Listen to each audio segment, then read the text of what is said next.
Today we are going to discuss about the inversion and eversion movements of the foot. Now when we are discussing some movement, we have to know what are the bones which are involved in this movement. So this is the right foot I have taken and I will be describing the movement in the right foot. Now in this skeleton of foot, you see there are so many bones. There are tarsals, there are metatarsals and phalanges, total 26 bones. They are forming intertarsal joints, intermetatarsal joints, interphalangeal joints and tarsometatarsal joints and metatarsophalangeal joints. Now this inversion and eversion movement, they require two set of joints. One is the mid tarsal joint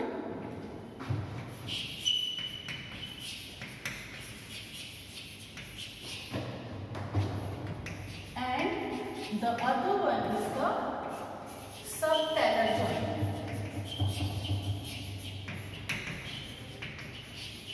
Now this mid tarsal joint has two components, one medial component and one lateral component. The medial component is formed by three bones and it is called navicular-cuboidal joint. Calcaneal joint. And the lateral component is made of cuboid and the calcaneal bone. Calcaneo-cuboid joint. It is called calcaneo-cuboid joint.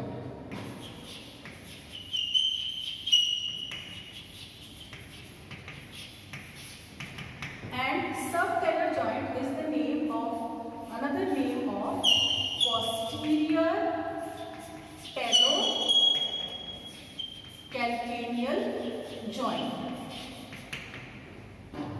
So let me first describe these three joints. As you can see over here, this is the navicular bone, this is talus and this big bone is calcanea and this is cuboid. So if I show you separately, I have taken the cuboid. This is articulating with the talus. So talus is forming two joints with the calcaneum. One is anterior and one is the posterior. See the articulating surfaces. So this posterior talocalcaneal joint is the subtalar joint and the anterior part will join with the navicular bone, posterior articular surface of navicular bone, and it will form talocalcaneo-navicular joint. Now you can see there is an articular surface at the anterior end of cuboid laterally. This part articulates with the posterior articular surface of cuboid, forming calcaneo-cuboid joint. So calcaneo-cuboid and talocalcaneo-navicular, they are together called mid-tarsal joints. Now before going into the movement, we need to discuss something about these three joints. So first let us take talocalcaneo-navicular joint. Again remember that whenever we are discussing any joint, we discuss a joint under the headings of the bones forming the joint, the type of joint, the bones forming the joint, the ligaments which are keeping the articulating surfaces together, the movements and the muscles causing the movements.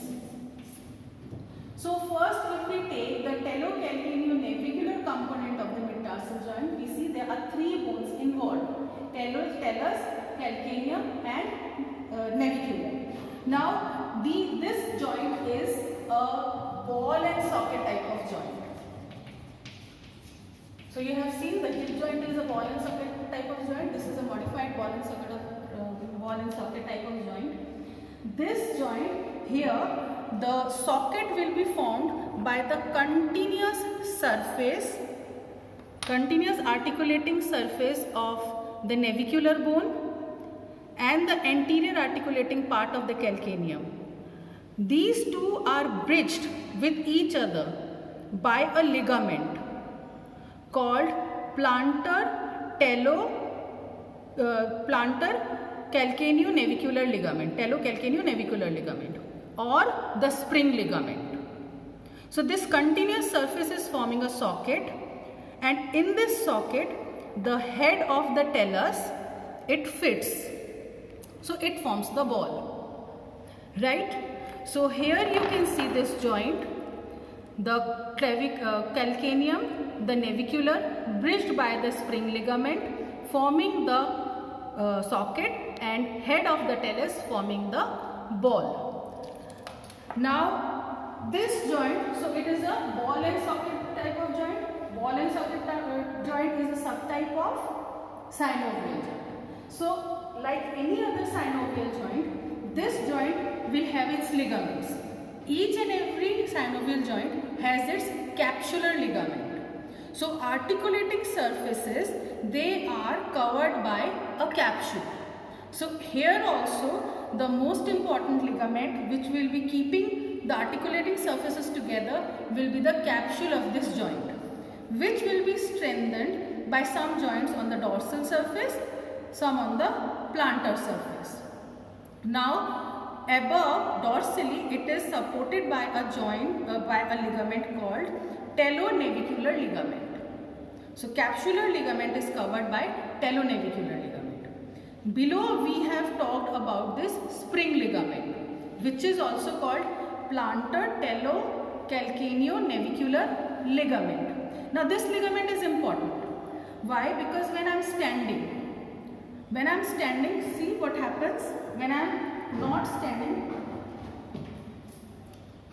Focus on the. See, when my foot is above the ground, right? So you can see an arch in my foot.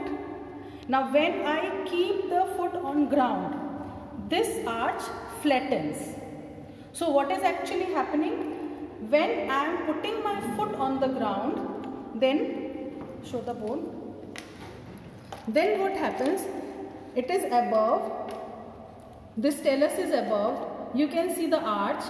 When I am standing on my foot, this head of the talus, it presses on the plantar talocalcaneonavicular ligament. It stretches it and this arch reduces. So it helps us in movement. Again, when I lift my foot, then what will happen? The ligament will come to its original position. That is why it is also called the spring ligament. It's not made of any elastic tissue, but because of its function, it is called spring ligament. And if it is permanently flattened, then the person suffers from flat foot. Okay, so these are the one is the capsular ligament. So second is the talonavicular ligament, dorsal talonavicular ligament. Third is the spring ligament, which you can get as a short note. And fourth is a ligament called bifurcate ligament.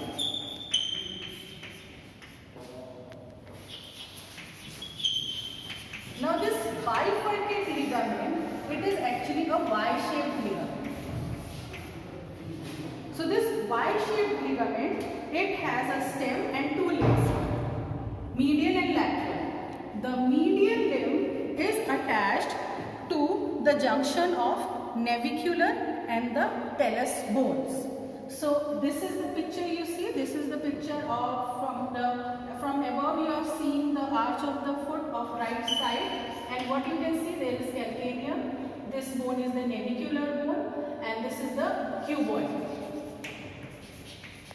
And these are the cuneiform bones. So this is calcaneum. So here you see this ligament is the spring ligament. This is how the capsular ligament is attached.